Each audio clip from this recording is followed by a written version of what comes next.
అంతా మనోళ్ళే, అంతా ఆంధ్రోళ్ళే. వీళ్ళందరి ఆస్తులు మన మహానుభావులు, మన మహానాయకులందరి ఆస్తులు బెంగళూరు, హైదరాబాద్, ఈ రెండే.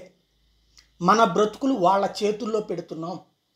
స్వాభిమానం అనేటువంటిది ఎప్పుడో చచ్చిపోయింది. పేరుకి మాత్రమే ఆంధ్రుల ఆత్మగౌరవం, ఆంధ్రుల పౌరుషం అని మాట్లాడుతుంటాం. మన దరిద్రం ఏంటంటే ప్రాంతీయ పార్టీ నాయకుల్ని మహానుభావులుగా భావిస్తాం. వీళ్ళందరూ కలిసిన రాష్ట్రం విడిపోవడానికి కారణమైంది. ముందు విడదీయడానికి ఇద్దరూ ఓకే చెప్పిన వాళ్ళే. ఆ తర్వాత విడతీస్తారని తెలిసిన తర్వాత రెండు కళ్ళ సిద్ధాంతం వచ్చు చంద్రబాబు, అప్పుడు యూటర్న్ తీసుకున్నటువంటి జగన్మోహన్ రెడ్డి. ఇది నమ్మి తీరాల్సిన నిజం, మన కళ్ళెదురుగుండా జరిగిన నిజం. ఇద్దరి ఉద్దేశము దాని ద్వారా లబ్ధి పొందడమే, ఇద్దరి ఉద్దేశము ఆ తర్వాత రాష్ట్ర విభజన అడ్డుకోవడమే అని మనం నమ్మాం కాబట్టి అదే పాయింట్.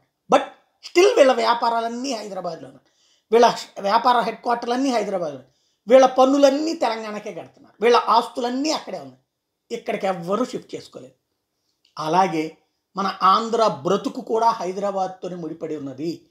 ఇప్పటికీ కూడా రాష్ట్ర విభజన రోజు నుంచి 10 సంవత్సరాలైనా వీళ్ళ ఆస్తుల్ని దృష్టిలో పెట్టుకున్న, అక్కడ వాళ్ళతో గొడవ పెట్టుకోవడానికి భయపడినో ఏమైనా కావచ్చు, ఆంధ్ర ప్రయోజనాలు సర్వనాశనం చేశారు.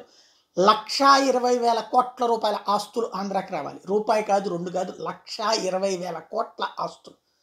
అది ఆంధ్రాలు చెప్పే లెక్క. అదే తెలంగాణ వాళ్ళు 20,000, 30,000, 40,000, 50,000 అని ఉజ్జాయింపు లెక్కలు చెప్తూ ఉంటారు. విభజన చట్ట ప్రకారం మనకి రావాల్సిందైతే 1,20,000 కోట్ల ఆస్తులు.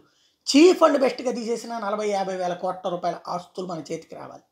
బట్ విభజన చట్టం టైం జూన్ 1 అర్ధరాత్రి 12 గంటలతో ముగిపోతుంది.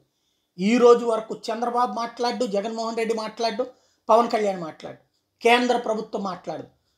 కేంద్ర ప్రభుత్వం మాట్లాడాలంటే వాళ్ళ ఓట్లు తెలంగాణతో ముడిపడి ఉన్నాయి. కాంగ్రెస్ పార్టీ మాట్లాడదు, వాళ్ళకి 2 రాష్ట్రాల్లో ఉంది.